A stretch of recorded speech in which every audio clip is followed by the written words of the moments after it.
Ecuador says one of the country's most wanted men, José Adolfo Macías, also known as Fito, has been captured. Macías, the head of the powerful gang Los Choneros, escaped in January 2024 from a maximum security prison in the port city of Guayaquil. He was serving a 34-year sentence for crimes including murder and drug trafficking. This is the moment security forces in Ecuador realised they had their man. After ordering him to speak up and repeat his full name. Gang leader José Adolfo Macías, alias Fito, had been on the run for more than a year after escaping from prison. And this is where they found him. Hiding in a bunker under the floor of a luxury home in the western city of Manta. The security bloc, made up of the armed forces and national police, after a 10-hour operation, successfully captured José Adolfo Macías Villamar, alias Fito, a successful operation by the security bloc. Nothing and no one is above the law, and no one is above the security bloc. Authorities have yet to explain how Fito managed to break out of this maximum security prison in January 2024. He had been held there since 2011 and was serving a 34-year sentence for organised crime, drug trafficking and murder.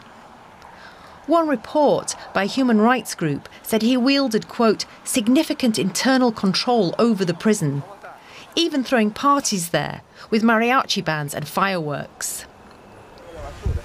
His escape sparked a wave of violence across the country, with members of his criminal gang using car bombs and taking hostages after the government stepped up efforts to capture him.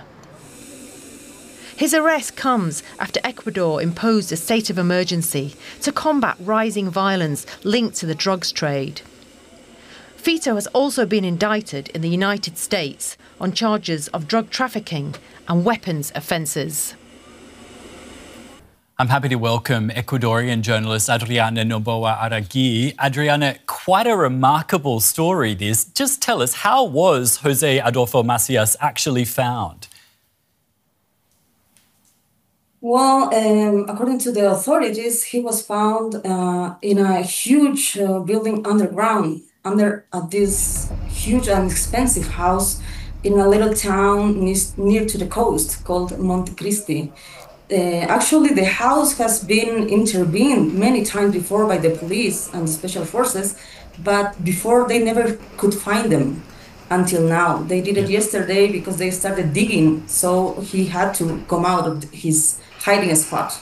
Yeah, just remarkable. How big of a deal is this arrest for Ecuador and the region?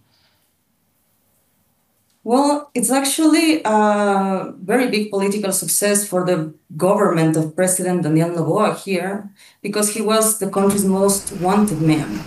And amidst of the war against organized crime that we have here in Ecuador, this gives the president a really great leverage, at least for a few days, because we have been having a lot of massacres and other big escapes from prisons here. So it's a big moment right now for the government. Sadly, the president is in China for a couple of days, so he's not here to take the public appraise by himself. I bet he's probably a bit annoyed about that. Now, you've explained how big of a success this is for the government. How big of a blow is it for Macías and his gang, Los Choneros? This is a very big blow for the criminal gang because he is his top leader. And this could expose the gang to internal conflicts. And we have seen this before in Ecuador, and that it's going to reflect on the streets also. But at the same time, he's also one of the greatest enemies of another big gang here called the Lobos, who may want to take advantage of this moment right now. Now, Macías, who's also known as Fito, he's still to serve a prison sentence in Ecuador, but authorities want to extradite him actually to the United States. Why do they want to do that? That's a government announcement. It's very new and it took all of us for surprise because it's part of the government discourse against drug traffickers, because until early 2024, extradition was unconstitutional here in Ecuador. But the President Noboa took us to a referendum to overturn that rule. And it's part of his campaign promise to extradite all drug dealers.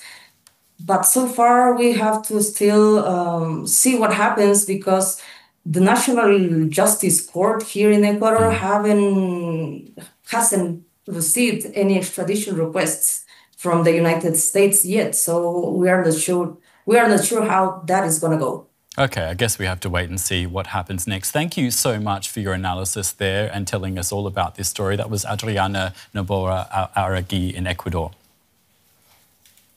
Thank you very much.